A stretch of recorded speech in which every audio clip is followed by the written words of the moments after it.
Pak Dr. Fauzi, Pak Saadi, kemudian Pak Multazam, para senior, Pak Dr. Aksan tadi, dan namun izin karena banyak tugas juga.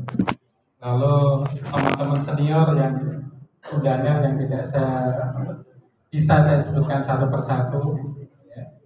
Dan teman-teman guru PAI Sekota Semarang, syukur alhamdulillah selalu kita panjatkan kehadirat Allah Subhanahu wa taala yang siang hari ini kita bisa bertemu dalam keadaan sehat walafiat dan bahagia. Juga ada Bu Isnaina, Kepala SMP 33 yang saya hormati. Pak Muslimin masih di Dinas Pendidikan, ngurus izin piknik Pak. Karena sampai 22 hari Senin insya Allah berangkat wisata. Sehingga tadi ketemu saya di dinas, beliau nunggu surat izin jalan. Karena memang saat ini perlu hal-hal seperti itu, harus presentasi dan lain sebagainya.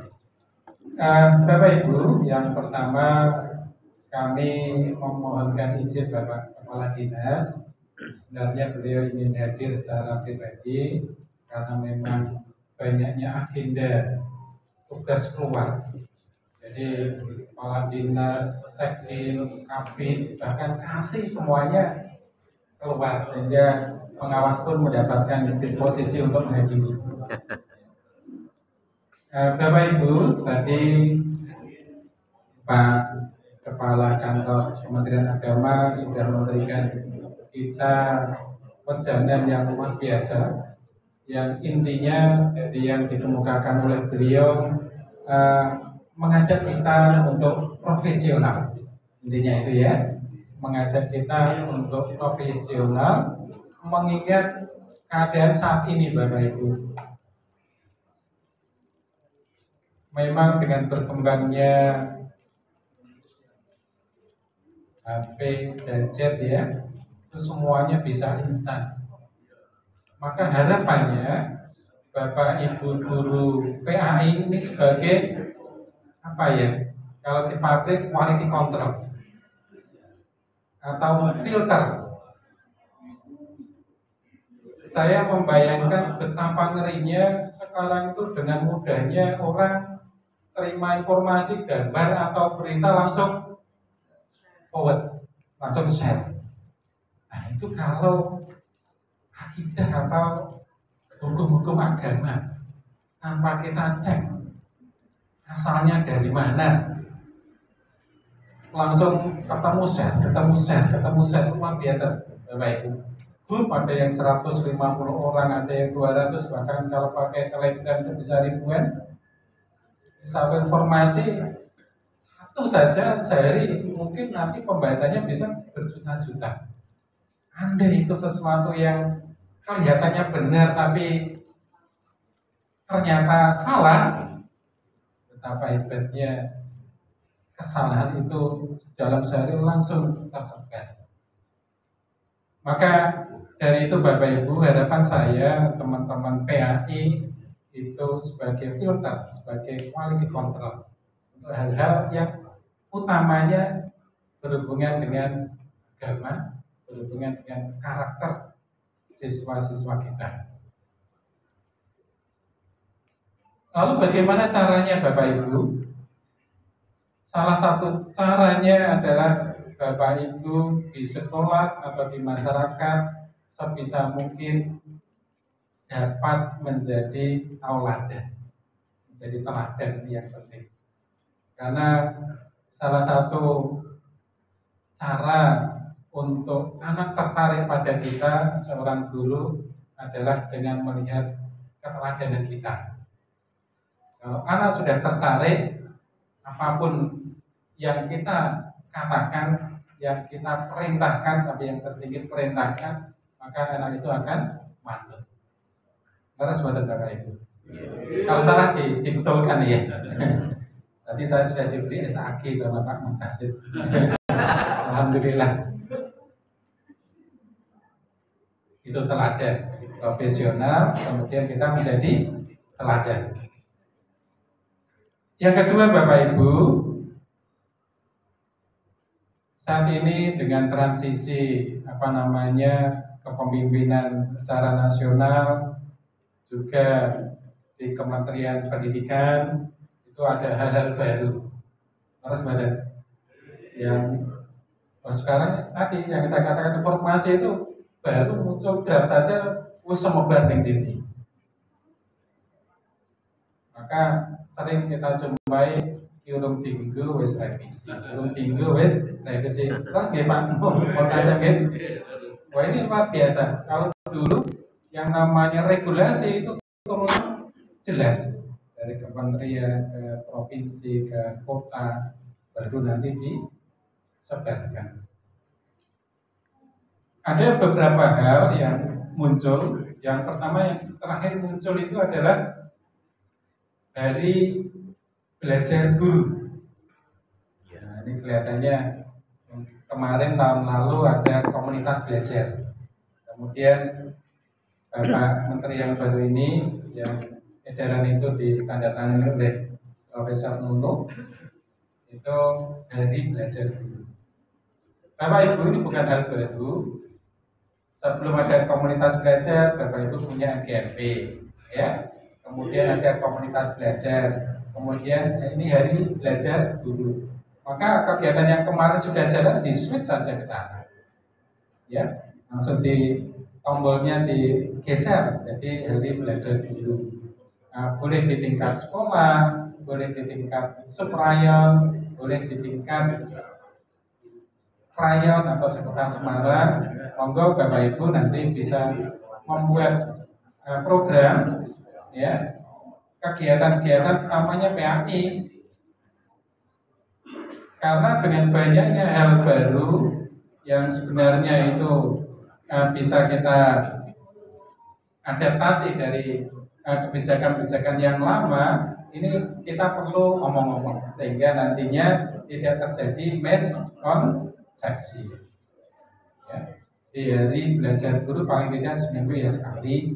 Nanti sekolah bisa tetap mengaktifkan komunitas belajar. Kemudian untuk teman-teman PAI, kalau jumlah guru PAI-nya di sekolahnya 1 atau 2, mungkin bisa kumpul yang terdekat, atau kumpul yang jam kosongnya sama. Karena sekarang teman-teman itu ngajarnya ya luar biasa banyaknya. Yang berikutnya Bapak Ibu, ada satu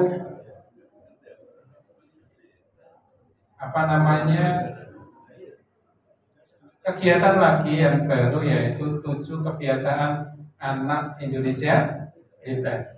Bapak Ibu, saya yakin sudah perso semua. Maka yang kami minta Bapak Ibu berperan secara individu sebagai guru agama. Mana kira-kira yang bisa Bapak Ibu ambil? Yang pasti yang sangat berhubungan dengan profesi Bapak Ibu sebagai guru agama, itu bangun pagi dan beribadah serta tidur awal. Jadi awalnya itu tidur awal, kemudian bangun pagi. Kalau tidurnya tidak awal, bangun paginya bisa badan Bapak Ibu. Kan? Maka harapan kami Bapak Ibu bisa memberikan kegiatan aplikasi terhadap putra putri Bapak Ibu yang berhubungan dengan bangun pagi, misalkan sholat subuh berjamaah, misalkan ya. Nah, nanti bagaimana cara ngeceknya?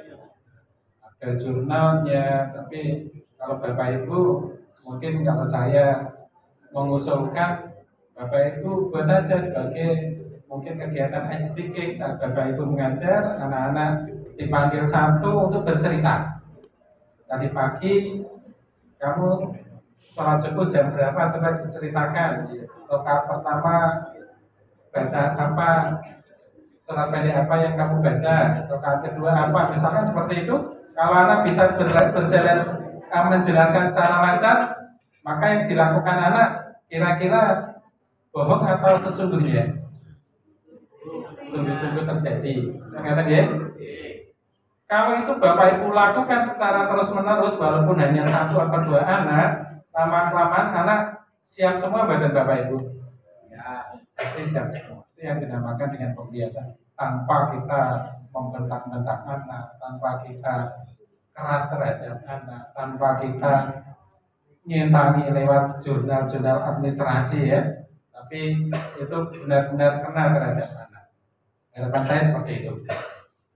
Jadi Bapak Ibu lakukan peran yang bisa diambil, peran yang bisa diambil secara individu untuk membantu sekolah. Lalu yang berikutnya yang jadi pertanyaan Bapak Ibu adalah pembelajaran mendadak. Mau yang sing dijelaskan Pak kepala kantor ini termasuk pembelajaran mendadak. Kita mau bisa maca Quran tapi tajwidnya piye, tartile piye. Pembelajaran mendalam walaupun ini belum di launching, tapi kan tadi yang saya katakan di awal nembe draft wis langsung ditangkap, langsung seminar, langsung workshop, langsung bintang ya kan? Walaupun yang mengadakan bukan kementerian. Ini ada forum-forum organisasi atau kelompok-kelompok, tidak salah Bapak Ibu, itu hal baik karena kita menyiapkan terlebih dahulu. Juga Bapak Ibu yang belum, ya ojo minder, begitu. Ada 3 yaitu mindful, meaningful, dan joyful. Ngerti kabeh to? Iya. Ya tapi kok penonton ini kudu dilakoni Pak. Kalau ada pertanyaan seperti itu, Bapak Ibu baliklah ke tujuan pembelajaran. Ya, tujuan pembelajaran sendiri tulis apa? Karena pengalaman belajarnya itu ada 3, bisa sampai memahami, mengaplikasi, dan merefleksi. 3 nggih, memahami, mengaplikasi, dan merefleksi. Kalau tujuan pembelajaran Bapak Ibu anak mampu memahami, ya wis jelas sampai memahami, sepaham pahamnya.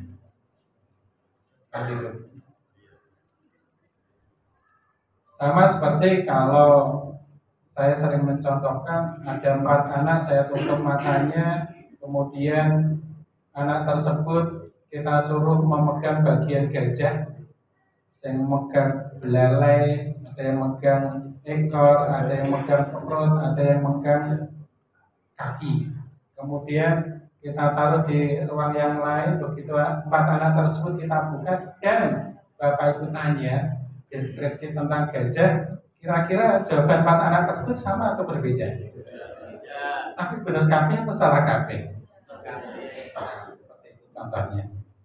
Jadi benar belum tentu persepsi yang diungkapkan anak sama persis, kecuali matematika. 2 tambah 5 ya 7. Caranya mungkin yang berbeda.